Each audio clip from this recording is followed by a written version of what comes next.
फट जाता है, जूम में फट जाता है।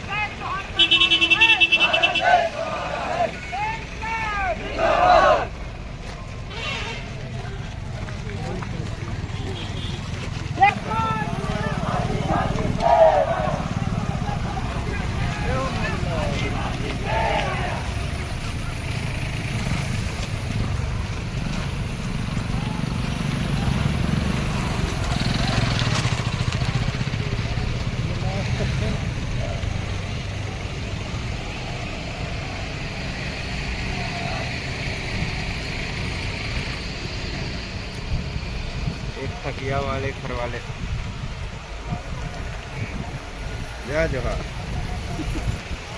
ले आएंगे।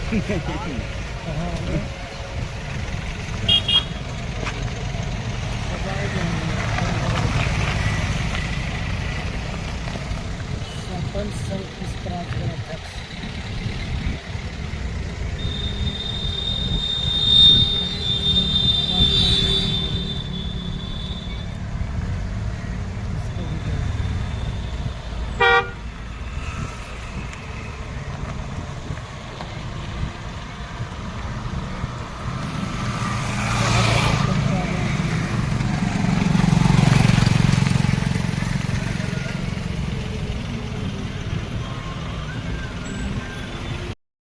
बहुत बहुत धन्यवाद और आभार प्रकट करता हूँ। सभी लोग आग्रह है कि अलावा जी का उद्बोधन प्रारंभ हो गया है। सभी क्रांतिकारी योद्धाओं से एक अनुरोध है कि आप थोड़ा सा सामने साइड आ जाएंगे। सारे साथी जो पीछे मंच के साइड में खड़े हैं और पीछे साइड खड़े हैं, थोड़ा फ्रंट सामने आइए, ताकि मेरी कोशिश है कि जो मैं आप लोगों को कहना चाह रहा हूँ, बताना चाह रहा हूँ, आप उसको समझे। क्योंकि आप सब जानते हैं कि मैं 1000 किलोमीटर दूरी से आया हूं आप लोगों के बीच में, और इस डिंडोरी क्षेत्र की जनता, करंजिया क्षेत्र की जनता से मैं ये बताना चाहता हूं कि मुझे कभी इस क्षेत्र में आके न आज न कल न कभी भविष्य में कभी राजनीति करना है, न कभी चुनाव लड़ना है। पहली बात तो, क्योंकि बहुत सारे आरोप लगते हैं कि ये तो राजनीति करने आ रहे हैं, ये ढेमका ढेमका ढेमका। राजनीति करना न चुनाव लड़ना न आप लोगों से कभी विधायक बनना, इस बीच में मुझे आके न सांसद बनना है, पहली बात। तो दूसरी बात, यहाँ पर हम लोग किसी पार्टी के विरोध में, किसी व्यक्ति के विरोध में हम लोग नहीं आए। यहाँ पर मैं अगर इतनी दूर आया तो हमारे आदिवासी भाइयों के साथ जो गलत हो रहा है, जो गोंड आदिवासी भाई, जो बेगा आदिवासी भाई, जो करंजिया ब्लॉक के बरेंडा गांव में मध्य प्रदेश सरकार की जो तानाशाही देखने को मिली, उस सरकार की तानाशाही के खिलाफ डॉक्टर हीरालाल अलावा यहाँ आया। मैं सबसे पहले हमारे सभी पुरखों को मैं नमन करता हूँ। हमारे क्रांतिकारी वीर गुंडाधुर, हमारे क्रांतिकारी धरती आबा बिरसा मुंडा, कंटिया भील, रानी दुर्गावती, शंकर शाह, रघुनाथ शाह, सभी क्रांतिकारियों को मैं नमन करता हूं। मैं यहाँ क्षेत्र की जो जनता जनार्दन, जिनके दिल में आज भी आदिवासियों के लिए जो पीड़ा है, दर्द है, उनके समर्थन में खड़े होने का साहस है, आप सभी को भी मैं नमन करता हूं, तहे दिल से आपको प्रणाम करता हूं। साथियों, मध्य प्रदेश में जो आदिवासियों के साथ आज जो हो रहा है, तो देश के किसी भी राज्य के आदिवासियों के साथ नहीं हो रहा। यहाँ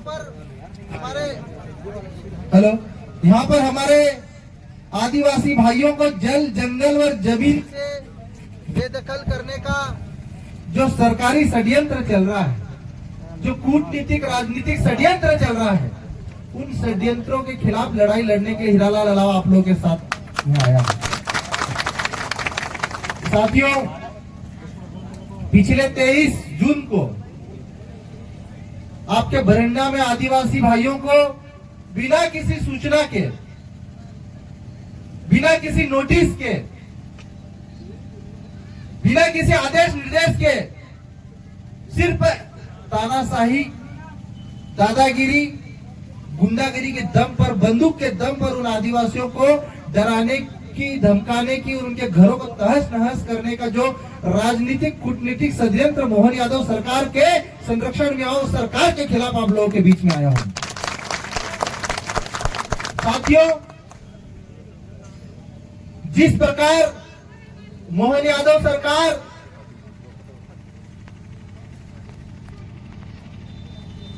हमारे आदिवासी भाइयों को जंगलों से बेदखल करने के लिए जो षड्यंत्र कर रही है, पर ये षड्यंत्र सिर्फ डिंडोरी के करिंजा ब्लॉक में नहीं मेरे भाइयों, इस षड्यंत्र पूरे मध्य प्रदेश के जो अनुसूची 5 वाले एरिया है, जो शेड्यूल्ड एरिया है, जहां जहां आदिवासियों की संख्या ज्यादा है, वहां हर जगह पर ये भारतीय जनता पार्टी की सरकार षड्यंत्र कर रही है। कहीं पर बांध परियोजनाओं के नाम पर आदिवासियों गांवों को उजाड़ा जा रहा है, कहीं पर टाइगर रिजर्व के नाम पर आदिवासी गांवों को उजाड़ा जा रहा है, कहीं पर वन्य जीव अभयारण्य के नाम पर आदिवासी गांवों को उजाड़ा जा रहा है, कहीं पर माइनिंग खनन के नाम पर आदिवासी गांवों को उजाड़ा जा रहा है। और सबसे बड़ी दुख की बात है कि इस प्रदेश और इस देश की सरकार, जो भारतीय जनता पार्टी की सरकार, केंद्र में मोदी की सरकार, यहाँ पर मोहन यादव की सरकार जंगली सुअरों को पालने के नाम पे आदिवासी घरों को उजाड़ रही है। ये भेड़ियों को पालने के नाम पर आदिवासी घरों को उजाड़ रही है, सांपों को पालने के नाम पर आदिवासी घरों को तोड़ रही है, जंगली जानवरों के नाम पर आदिवासी घरों को उजाड़ने का काम कर रही है। ऐसी संवेदनहीन सरकार के नेताओं के खिलाफ डॉक्टर हीरालाल लावा यहाँ आया है। पिछले दिनों 23 जून को जिस प्रकार आपके बरिंडा में आदिवासी घरों को बिना किसी नोटिस से घरों को तोड़ा, सेम मोहन यादव सरकार ने खातेगांव कन्नौज के पास खिवनी में 40 आदिवासी घरों को तोड़ा और उनको भी बिना नोटिस के उन्होंने तोड़ा। ये पूरा मिल के सरकार कूटनीतिक षड्यंत्र कर रही है। वहां पे भी सुबह 7 बजे इनके बुलडोजर पहुंचे। आज हम भरिंडा गांव गए थे।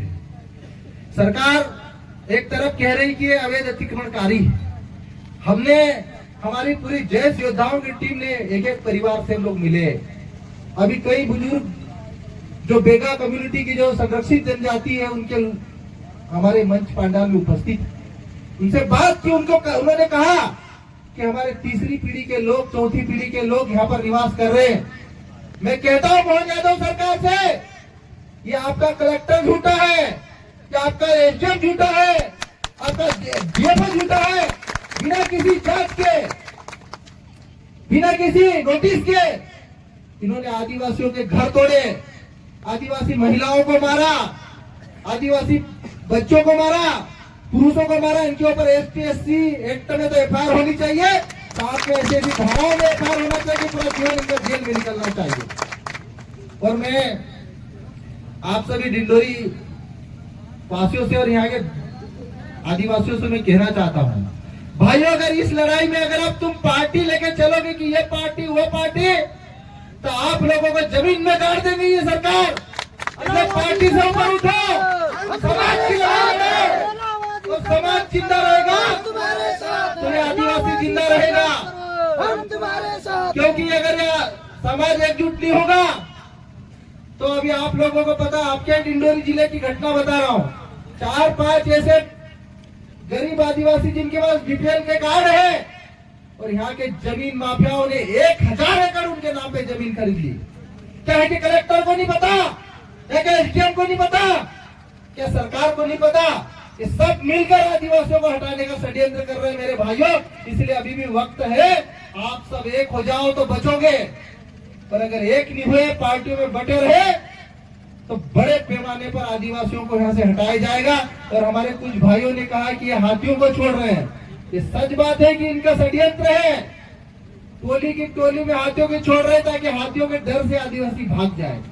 थोड़े दिन बाद आपको आपके जंगलों में, आसपास के गांव में शेरों चीतों को छोड़ेंगे। थोड़े दिन बाद आपके घरों के आसपास सांप छोड़ेंगे। ये आपको डराना चाहते हैं, आपको धमकाना चाहते हैं, लेकिन मैं आप लोगों को मैं भरोसा और विश्वास दिलाना चाहता हूं, आप लोगों की रगों के अंदर बिरसा मुंडा का खून है, टंट्या भील का खून है। आप लोगों ने 200 सालों के शासन में अंग्रेजों की गुलामी स्वीकार नहीं करी। आपके अंदर उन पुरखों का खून है, इसलिए डरने की जरूरत नहीं है, बस हमें लड़ने की जरूरत है। और कभी भी ये बोलते हैं कि ये जमीन हमारी, ये सरकारी जमीन है। मैं आप लोगों को बताना चाहता हूं कि जब भारत का संविधान नहीं बना था, देश आजाद नहीं हुआ था, उससे पहले भी आदिवासी इन जंगलों में निवास करते थे। संविधान बनने के बाद कानून बने, संविधान बनने के बाद नियम बने, लेकिन आदिवासी तो इस धरती पर हजारों सालों से रह रहे। तो तुम आदिवासियों के जंगलों पे कब्जा करने वाले कौन होते? लेकिन आप लोग अभी टुकड़ों में बढ़ गए हो। अभी हमारी बहुत सारे कुछ बहनें बोल रही थी कि आप लोग अलग अलग गौड़ में, देवताओं में, अलग अलग समूहों में, समुदायों में बढ़ गए हो। मैं आप लोगों को कहना चाहता हूं, अगर आप लोग एक नहीं हुए, टुकड़ों में बटे रहे, तो मध्य प्रदेश की सरकार, भारतीय जनता पार्टी की सरकार अगले 5 सालों में मध्य प्रदेश के 2000 से ज्यादा आदिवासी गांवों को खदेड़ने वाली, हटाने वाली परियोजनाओं के नाम पर, बांध परियोजनाओं के नाम पर, चाहे अलग अलग प्रोजेक्टों के नाम पर लगभग 2000 आदिवासी गांवों को हटाने जा रही है। और ये सिर्फ डिंडोरी मंडला तक सीमित नहीं है। धार, जामुआ, बड़वानी, खरगोन से लेकर प्रदेश के प्रत्येक जिले के आदिवासियों से उनकी जमीन छीनने की कोशिश कर रही है। लेकिन आप लोगों को मैं भरोसा और विश्वास दिला रहा हूं कि डॉक्टर हीरा अलावा जब तक जिंदा है, खून का कतरा कतरा कुर्बान करूंगा, लेकिन आप लोग की लड़ाई लड़ेंगे। संघर्ष करें, हम तुम्हारे साथ हैं, संघर्ष करें, हम तुम्हारे साथ हैं। साथियों, ये जो बरेंडा गांव में जिन अधिकारियों ने आदिवासी महिलाओं के ऊपर बर्बरता करी, जिन अधिकारियों ने, चाहे एसपी हो, कलेक्टर हो, एसडीएम हो, चाहे क्या हो, सबके ऊपर एफआईआर होना चाहिए। और अगर नहीं एफआईआर करेंगे तो सिर्फ डिंडोरी नहीं, पूरे मध्य प्रदेश नहीं, देश के 10 राज्यों को लाके खड़ा करूंगा और हम लड़ेंगे इनके लिए।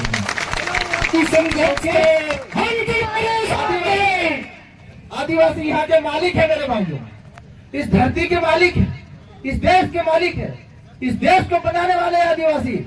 और ये आदिवासियों को अवैध बोल के आज जंगलों से बेदखल कर रहे, इनकी हिम्मत कैसे होती है? ये आप लोग डरो मत, लड़ो इन लोगों से, हम लोग आप लोगों के साथ खड़े हैं। ये तो अभी एक अकेला डॉक्टर हीरा अलावा 1000 किलोमीटर से आया है। जिस दिन मैं एक घोषणा करूंगा, जिस दिन एक अपील करूंगा, 10 राज्य के आदिवासी लाके खड़ा करूंगा, सिर्फ आप लोगों के लिए। इससे डरना नहीं किसी से।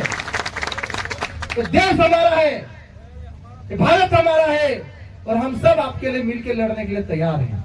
अभी जो 1000 एकड़ आदिवासियों की जमीन इन्होंने फर्जी तरीके से नाम करी, उसकी लड़ाई मैं विधानसभा में लड़ूंगा। ये जिन आदिवासियों को क्यूली हो, चाहे धरंडा हो, जिन आदिवासी भाइयों के घर तोड़े, उनको एक एक आदिवासी को सम्मान समेत सरकार 50-50 लाख के मुआवजा दे। तो नहीं देंगे तो हम लोग लड़ेंगे हम लोग। और हमारी बहनों ने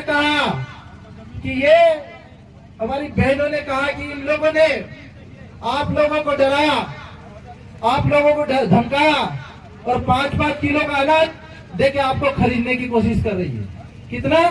5-5 किलो अनाज देकर आप लोगों का वोट बैंक लेने की कोशिश कर रही है। मैं आप लोगों को कहना चाहता हूं मेरे भाइयों, ये पूरी जमीन आपकी है, ये पूरा जंगल आपका है, और इस जमीन और जंगल के लिए आपको लड़ना पड़ेगा। कि 5 किलो अनाज में अगर आप लोग बिक गए तो कभी आने वाली पीढ़ी आपकी सुरक्षित और संरक्षित नहीं होगी।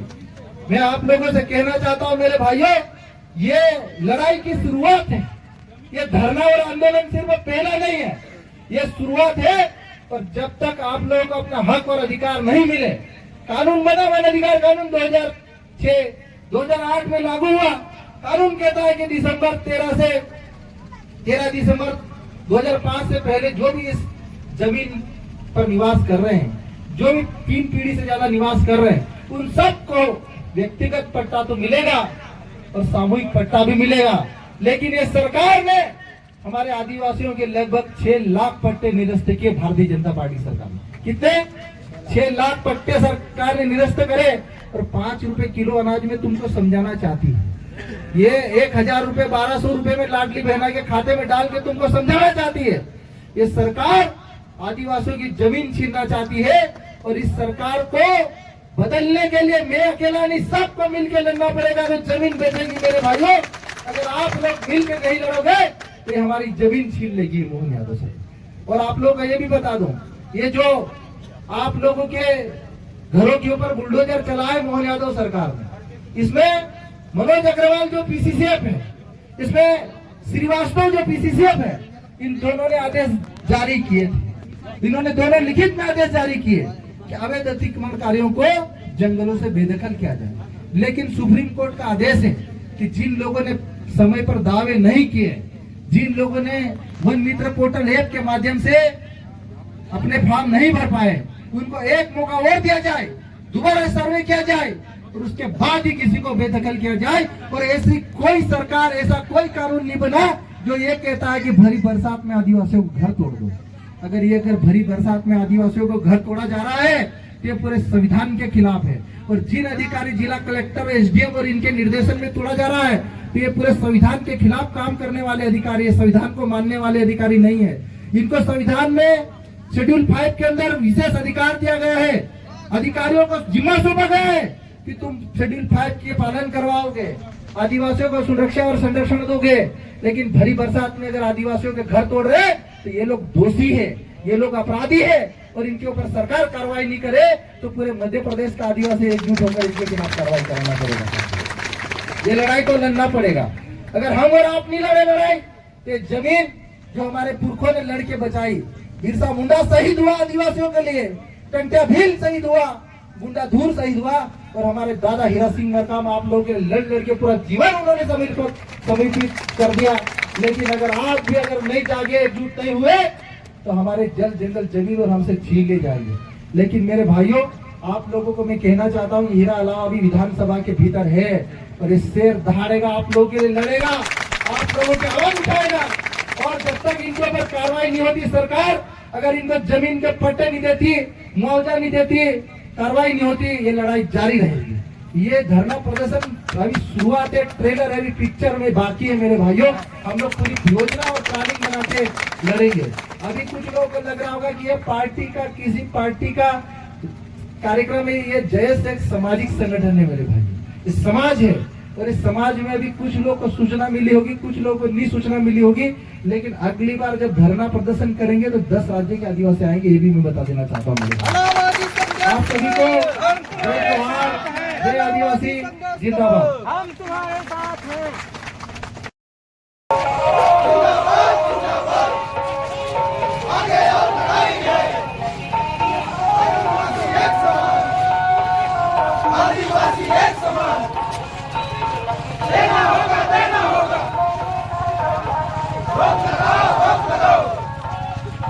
जिंदाबाद जिंदाबाद, आगे और लड़ाई है, देना होगा देना होगा, अमर रहे, जिंदाबाद जिंदाबाद, अमर रहे, जिंदाबाद जिंदाबाद, आगे और लड़ाई है, जिंदाबाद जिंदाबाद, हमारी मांगे पूरी हो, हमारी मांगे पूरी हो, जिंदाबाद जिंदाबाद, देना होगा देना होगा, रोक लगाओ, देख रहेंगे